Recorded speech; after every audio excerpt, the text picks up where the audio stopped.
สบายดีพ่อพี่น้องฝั่งลาวและสวัสดีพ่อพี่น้องฝั่งไทยและก็ต่างประเทศนำเด้อ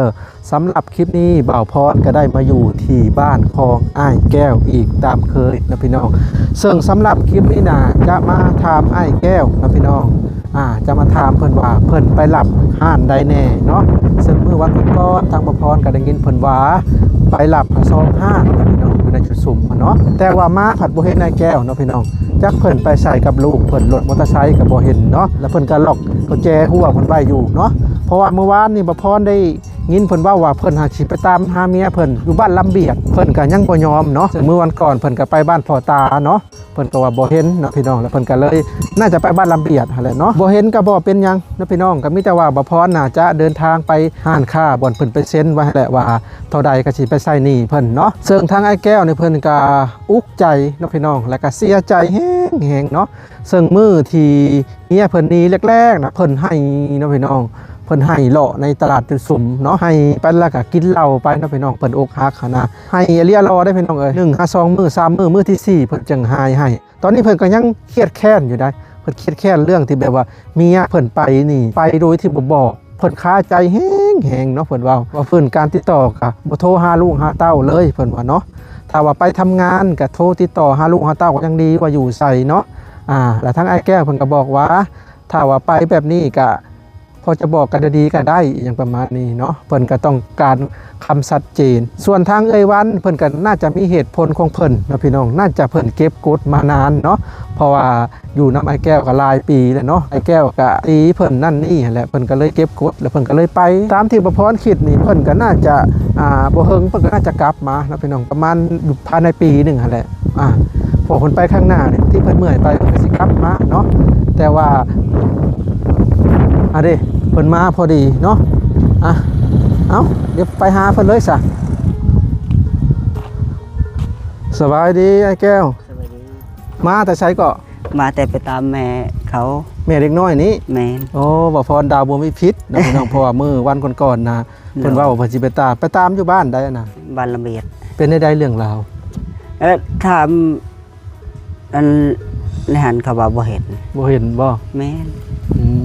คนที่เคยมานอนน้ำพอยนะว่าถามพอจะไม่ใช่ว่าไปยึดซุ่มแล้วแค่นั้นเองบ่เห็นแต่ลูกเพิ่นไปฮอดบ้านระเบียดพูไปจักโมง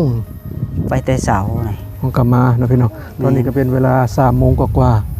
สรุปแล้วบ่ได้เบาะแสเนาะไปบ้านระเบียดแล้วเจ้าสิไปทางใดต่อบัดนี่มีสิลงไปหาพ่อตาอีกอ๋อสิลงไปหาพ่อตาอีกแม่นไปหาแบบว่าแจ้งเพิ่นค่อยหาแล้วก็บ่เห็นอีหยังประมาณนี้บ่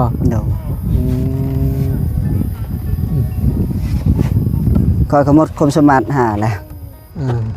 แม่นโทรไปบอกเพิ่นบ่ได้บ่โดยที่บ่ไปเองหรือจังใดคอยก็บ่มีเบอร์เขาเจ้าก็บ่มีโทรศัพท์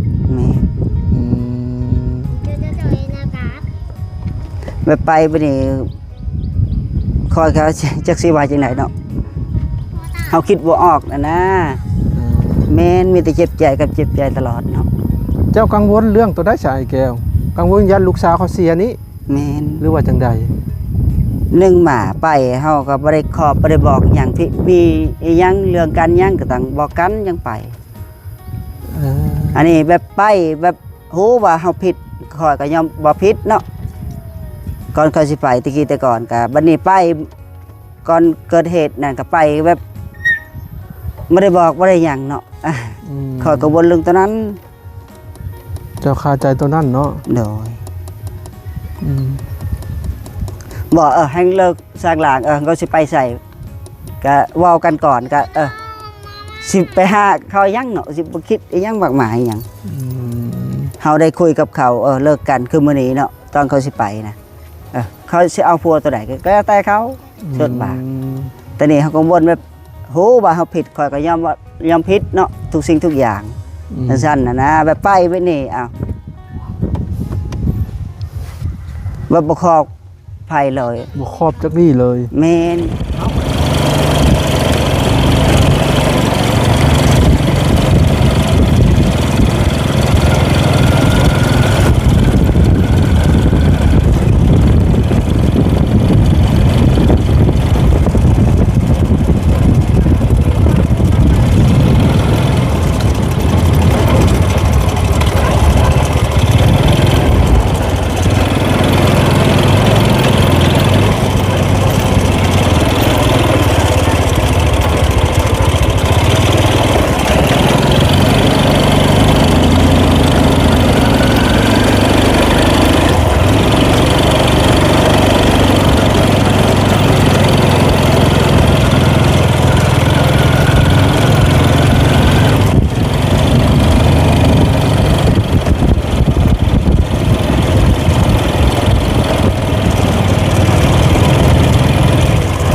น่ะ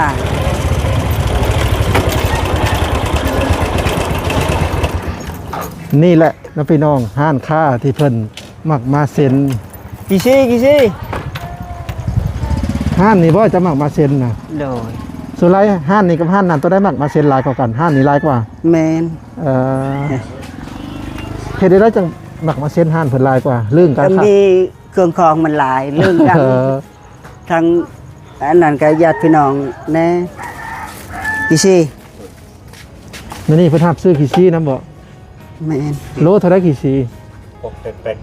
ฮะ ๆตัวซีที่ปลาไอ้ที่สองทำซื้อที่มุมที่ใหญ่เลย แต่ห้องแล้วหา 45มันมีตัวใหญ่เนาะ บ่ ถ้าว่าเนื้อขี้ซีเนี่ยได้อยู่เนาะมันสิบ่ได้บ่สิได้บ่ ที่เป็นประเภทสอง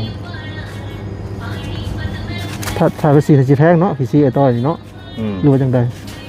มันเป็นตอนไหน อืม เป็นตอนห้าวนี่ขึ้นเมื่อ เออ ตัวนี้อันนี้มันที่แถว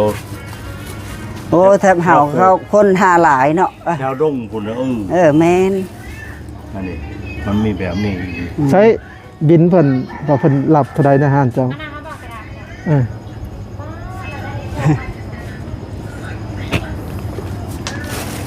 มีกี่ดินนำแนวบน บ่ได้เลือกบ่ บ่ทางขี่ทางย่างเก็บหมดแล้วคอย อันนี้ลูกเพิ่นก็ได้มาแล้ว แต่ ก็ ย่างเดียว จะไขตู้เย็นโลด รอลูกกินขนาดนี้คุณ โอ้เด็กน้อยเนาะก็บ่ฮู้คือคนใหญ่เลยมีบ่มีก็กินอย่างเดียวได้นี่เอาแล้วเอายังไว้นี่ป่ะตัวนี้ป่ะตัวนี้ เกี่ยวกับว่าเขาเจ้าเอาเครื่องนี่ถือว่าทั้งพระเจ้าแล้วรับจ่ายให้ ก็บ่ดอกอันนี้เพิ่นคล้ายๆแบบว่าเพิ่นติดหนี้มาหลายแล้วก็เลยเพิ่นก็เลยจ่ายให้บางคราวซึ่งเพิ่นก็บ่ได้จ่ายให้เรื่อยๆดอก เออ ว่าทางบางเขา เออ บางคราวเท่าไหร่ล่ะ เอายังเดียว ใช้บิน มีเซนสาวท่านอันนี้ยังพันในจุดแวนรวม10 ล้าน อ๋อ400,000ซาวรวมทั้งเบิดก็400,000ซาวแล้วเอาใหม่อีกวันนี้เป็น440,000 เดี๋ยว อืมหืมอ่ะจ่ายให้เพิ่นก็ได้เจ้าของห้านเพิ่น เอานับคักได้ไหม ครบ บ่ครบอันนี้บ่ให้นึงแล้วอ้าวก็นับตอนนี้เนาะครบ 400,000 สินหาบ่ให้นึงแล้ว 40แล้วยังห้านเท่าใดอีกบัดนี้ พูดทางเขาสาวนางอีก เท่าใดอยู่ห้าน ได้แสนปลายบ่หรือได้เมื่อเช้านี่ แสนเท่าใดล่ะ แสน70บ่หรือประมาณนี้แหละ อืม อาบก็บ่ได้ใส่หยังเนาะสบอกสบู่ก็บ่ได้ร่น อาบได้น้ำอย่างเดียว แนะนำแรกผู้ชายยาแล้วเรียนเขาเนี่ย เอาซักเสื้อผ้าให้ลูกทั้งพ่อสบู่แผบก็ยังบ่ได้ใส่เนาะโหมี แล้วว่า เป็นน้ำเปล่าซื่อ แล้วเพิ่นมารับไปเรื่อยบ่นะห้านเจ้านี่ หมอช่วงคนบ่มีแล้วก็ลงมารับ อืม ๆให้บารมีคอยครับว่ามันลงไปเอาแล้วเนาะ ยายเลย อืม เวลาเราบ่มีคอยจะคืออีต้นนะไอ้ ช่วงเมียยังอยู่สายยังใครอยู่ยังมีจ่าย เออ รับมาเทื่อละแสน2แสน3แสนบ่เกินบ่ฮอด5แสนเนาะ เออ 3 4 จ่ายเองเป็นหนี้ด้านนี้เลยเนาะ แล้วช่วงนี้นะขาดเคลื่อนช่วงเมียไปช่วงนี้ยัง เอามาเป็นเท่าเดียวคอยเซ็นรายลานเหล่าในท่ารถไหนเนาะ จังคนจังบ่มีจ่ายเลยอะ บัดนี้เพิ่นก็จ่ายให้น่าจะเป็นครั้งสุดท้ายนี่แหละบัดนี้ฮะเด้อ เป็นครั้งสุดท้ายให้บัดนี้บ่ได้รับให้ไหนอ เพิ่นน่ะสิช่วยครั้งสุดท้ายนี่แหละ อืม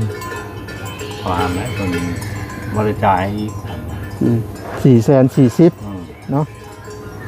ราคาจนเจ้าไปเกลียร์คดีแล้วพวกเฮาก็บ่รับคือกัน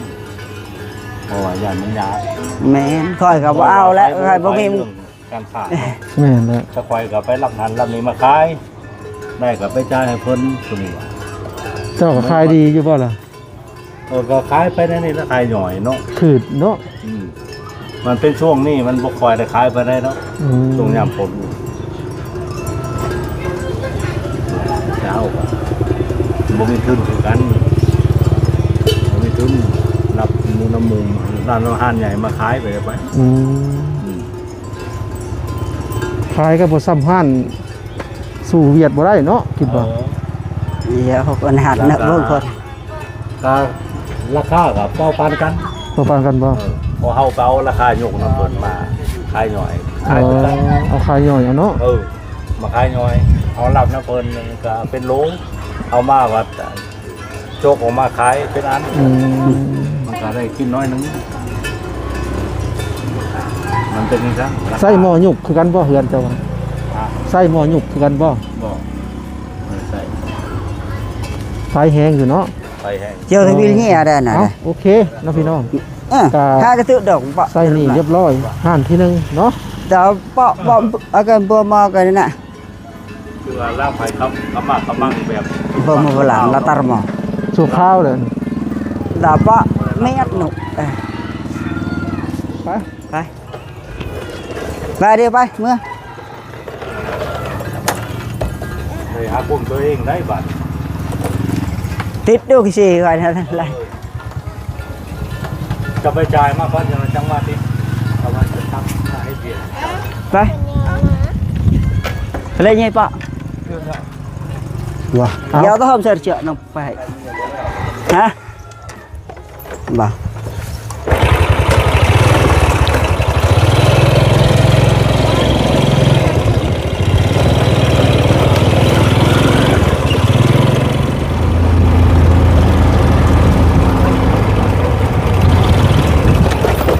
เฮ้ย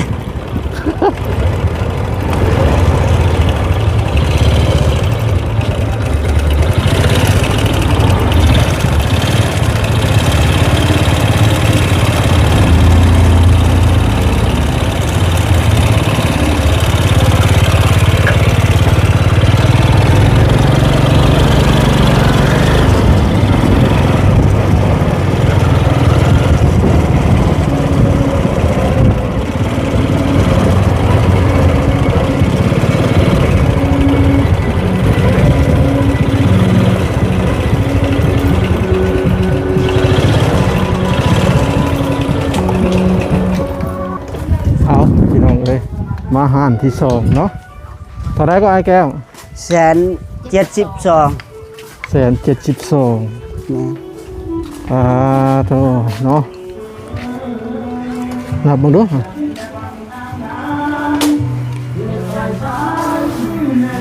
ไปแล้วเนาะไปเดี๋ยวไป โอเคเนาะพี่น้องซึ่งสำหรับคลิปนี้ทางบ่พรกาสิได้ขอตัวจบคลิปเพียงเท่านี้ก่อนเนาะสรุปแล้วก็คือใส่หนี้ให้ไอ้แก้วทั้งเบิดแล้วเนาะพี่น้องห้านที่1นะ440,000 กีบเนาะทางลูกเพิ่นเอาเพิ่มอีก 20,000 กีบห้านที่2นะ172,000 กีบ